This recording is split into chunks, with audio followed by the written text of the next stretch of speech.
একটা ভালো কাজ করতে যাবেন কিংবা ভালো কাজের লক্ষ্যে গেবেন, আসলে মানুষ আপনার সমালোচনা করবে। দেখেন, আসলে আমাদের প্রধান বিষয় যেটা লক্ষ্য থাকার উচিত, যে আমি আমার লক্ষ্যে পৌঁছাবো, আমি আমার স্বপ্নটা পূরণ করবো। দেখেন, পৃথিবীর অধিকাংশ মানুষই মনে করেন যে ব্যর্থ, শুধু তাদের এইটা ভেবে যে মানুষ কি বলবে, মানুষ কি ভাববে, মানুষ কি দেখবে, এইগুলা ভেবে আসলে অধিকাংশ মানুষ ব্যর্থ। দেখেন, আজকে থেকে 2 বছর কিংবা তারও বেশি কিংবা তারও কম হতে পারে আমি ভিডিও বানাচ্ছি, মানুষ আমাকে নিয়ে বিভিন্ন প্রকার সমালোচনা যাই বলেন না কেন করতেছে।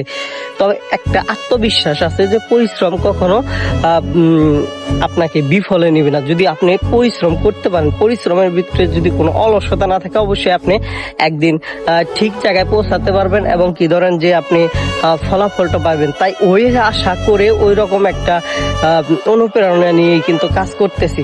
দেখা যাক কোন পর্যন্ত কি হয়। তবে এটাই বলতে পারি যে অধিকাংশ মানুষ ব্যর্থ, মানুষ কি বলবে, মানুষ কি ভাববে এই ভেবে। হ্যাঁ, এটাই আমাদের সমাজ, এটাই আমাদের দেশ।